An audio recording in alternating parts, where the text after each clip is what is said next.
Et salut à tous, ici Lix et les Six sur la chaîne du Lex Genesis, et aujourd'hui je vais vous présenter un petit coffret Yu-Gi-Oh! Enfin petit, c'est une façon de parler évidemment, que je voulais depuis assez longtemps. J'ai pu enfin me le procurer à un prix assez raisonnable et j'en suis bien content d'ailleurs, et je vais pouvoir faire du coup l'unboxing en votre compagnie.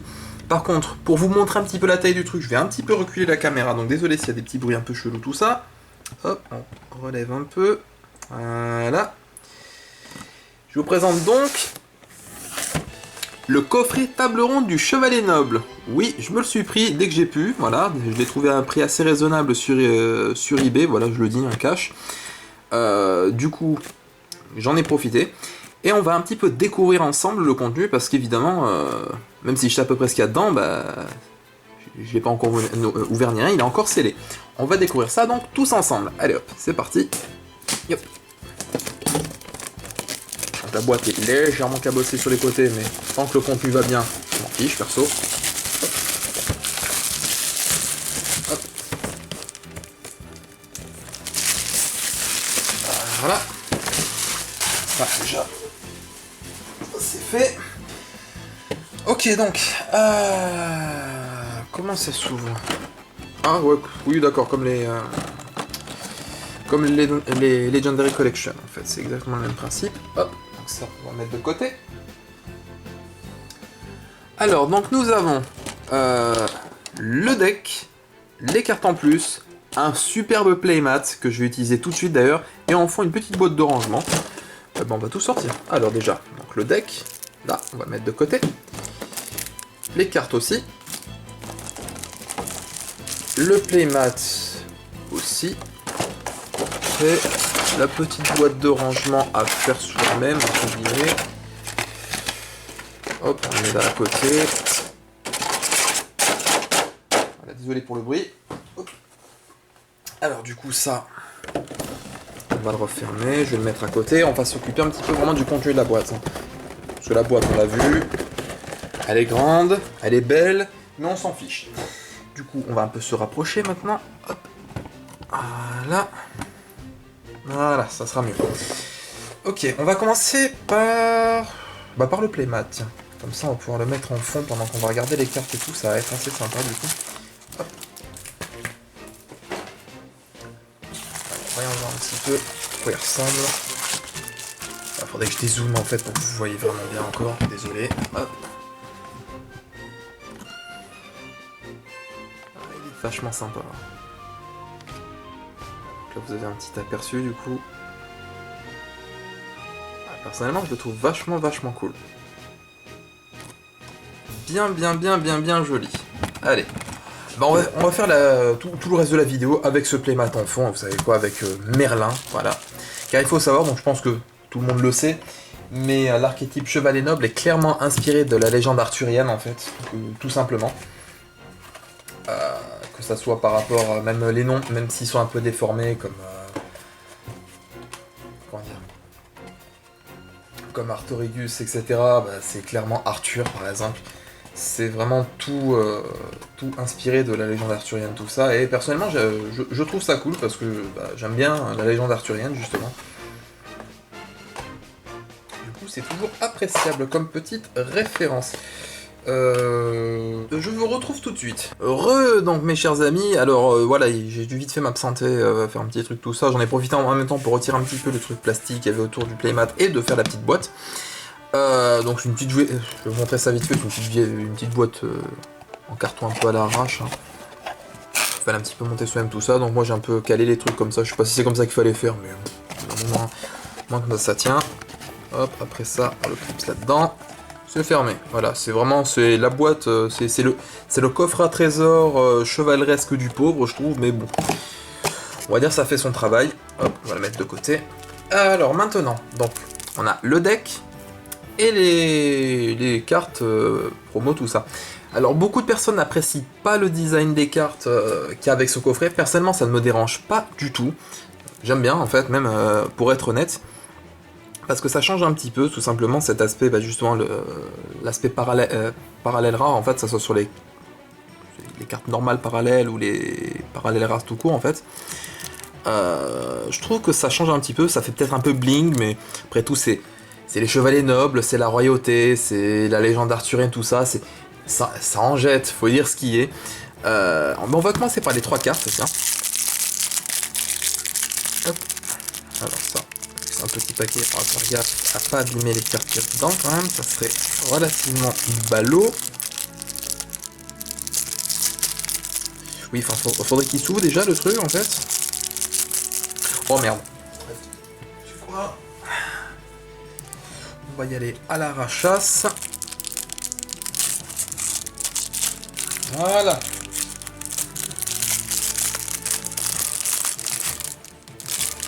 Alors rien, nickel.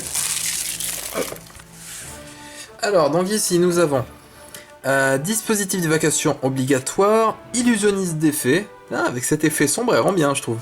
Et un typhon d'espace mystique avec cet effet sombre, tout ça, je pense que vous voyez d'ailleurs à l'écran. Je la trouve très très très jolie perso. Ah, j'aime bien cet effet moi. Comme ça fait vraiment bien brillant tout ça, c'est... Moi je trouve ça joli en tout cas. Hop. Alors maintenant, le deck à proprement dit. Hop, donc c'est où déjà? Ouais, ici c'est bon.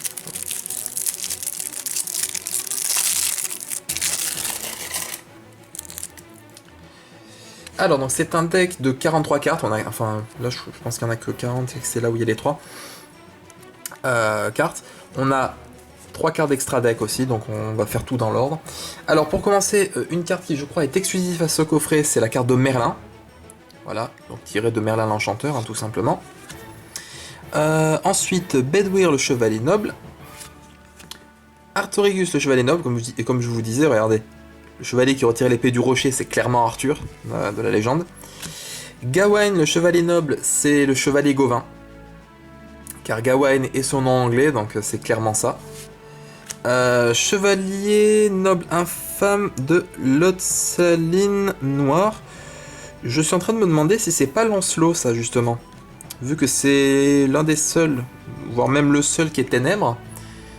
Vu que Lancelot a quand même cette réputation de traître, etc. dans la légende, je me demande si c'est pas lui, justement. Medro... Gualchaval, je pense que ça doit être Galad. Dristan, ça doit être Tristan, justement.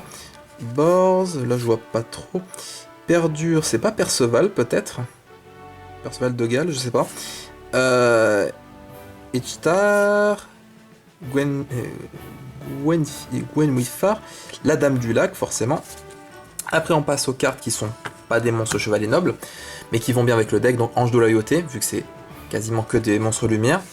Daigreffer le Chevalier, forcément, il fallait la version chevaleresque de Daigreffer. Chevalier de l'Aube, parce que c'est un chevalier, tout simplement. Ensuite, les cartes magie. Dernier chapitre du Chevalier Noble. Table ronde du Chevalier Noble, une magie de terrain. Il y en a 2 d'ailleurs. Alors, j'ai d'autres trucs à dire là-dessus aussi. Arme noble, Galatine. La Galatine est... Là où Excalibur est l'épée légendaire qui est liée à Arthur, la Galatine, si je me trompe pas, c'est une épée légendaire entre guillemets, qui est associée au Chevalier Gauvin par contre. Voilà, ça c'est pour la petite leçon de culture. Arfeu du tir, ça par contre ça me dit rien du tout. Caliburne. Ça c'est l'épée Excalibur quand elle est dans le rocher, c'est pour ça qu'elle s'appelle Caliburne justement. Quand on parle de Caliburne, on parle de l'épée qui est dans le rocher. Donc, il y en a 2. Arme noble de la destinée et arme noble Excalibur, il y en a une. Et donc pour continuer un petit peu sur cette lancée là, c'est pour ça que pour l'épée qui est dite sortie du rocher, on l'appelle Excalibur et pas Caliburne. C'est car le préfixe ex en fait signifie simplement que c'est l'épée qui était dans le rocher, qui n'est plus dedans en fait, tout simplement. Pour ceux qui ne le savaient pas, ça vous fait un petit peu de culture comme ça. Hop. Un trou noir, épée de révélation de la lumière, renfort de l'armée, livre de la lune, sacrifice inutile, onde de libération et épée à l'aube. Voilà, des cartes après assez classiques. Ensuite dans les cartes pièges, on a Avalon, appel de l'être hanté, catastrophe infernale, prison dimensionnelle, avertissement divin. Et après, on passe à l'extra deck. Donc on a un monstre synchro et 2 monstres excises. Le monstre synchro, c'est Chevalier Noble Infâme de Lansaline le Haut. Donc c'est un monstre synchro de niveau 5, guerrier synchro effet ténèbres avec 2100-900. Il faut un synthoniseur plus un monstre non synthoniseur chevalier noble au plus. Lorsque cette carte est invoquée par synchronisation, vous pouvez équiper une carte magie d'équipement arme noble depuis votre deck à cette carte. A la fin de la bataille fait, si cette carte a détruit un monstre au combat et l'a envoyé au cimetière, vous pouvez ajouter une carte chevalier noble ou arme noble depuis votre deck à votre main. Vous ne pouvez contrôler qu'un chevalier noble infâme de Lotsaline le Haut. Voilà, donc pour ceux qui ne connaissent pas vraiment l'archétype chevalier noble, ça joue beaucoup sur les cartes magie d'équipement, arme noble, justement tout ça, qui les équipent aux monstres. Il y a certains des fois qui peuvent les équiper directement depuis, qui peuvent les récupérer, les équiper depuis le cimetière, tout ça. Ça joue beaucoup là-dessus. Ensuite, Artorigus le Roi Chevalier Noble, ça c'est un monstre guerrier X6 lumière de rang 4, 2000 d'attaque et 2000 de défense. Pour l'invoquer, il nous faut 2 monstres Chevalier Noble de niveau 4. Lorsque cette carte est invoquée par X6, vous pouvez cibler maximum 3 cartes magie d'équipement arme noble de noms différents dans votre cimetière, c'est ce dont je parlais, équipez-les à la cible. Voilà, enfin à cette carte. Vous m'avez compris. Une fois par tour, vous pouvez détacher un matériel X6 de cette carte, détruisez un nombre de cartes magie piège sur le terrain inférieur ou égal au nombre de cartes magie d'équipement arme noble que vous contrôlez. Voilà, donc non seulement ça récupère des magies d'équipement depuis le cimetière, et ça peut faire du nettoyage de magie piège sur le terrain. C'est pas mal du tout, je trouve. Et ensuite, Chevalier Noble Sacré d'Artorigus le Roi, donc c'est un, ce coup-ci synchro de rang... X6... synchro, oula, j'ai besoin de dormir moi. Donc ce coup-ci c'est un monstre X6 de rang 5, donc guerrier X6 effet lumière, 2002-2002 en attaque défense. Il faut 2 monstres chevaliers nobles de niveau 5.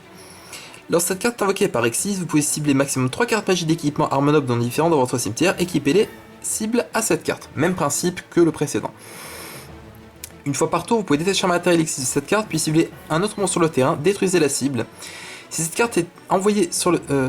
Si cette carte est envoyée depuis le terrain au cimetière, vous pouvez cibler un monstre chevalier noble de minimum niveau 4 dans votre cimetière, invoquer spécialement la cible. Donc celui-là ne permet pas de faire du nettoyage, magie, piège, tout ça, mais il permet de détruire un monstre sur le terrain, et si jamais il est détruit, on peut réinvoquer un autre chevalier noble derrière depuis le cimetière. Donc ça permet après de relancer un petit peu avec un autre monstre qu'on pourrait refaire venir, peut-être relancer une X6 encore derrière tout ça.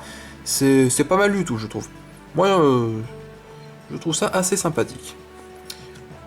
Donc voilà ce que je pouvais dire du coup sur ce coffret. Donc table ronde du Chevalier Noble. Donc à part la boîte en carton qui fait un peu...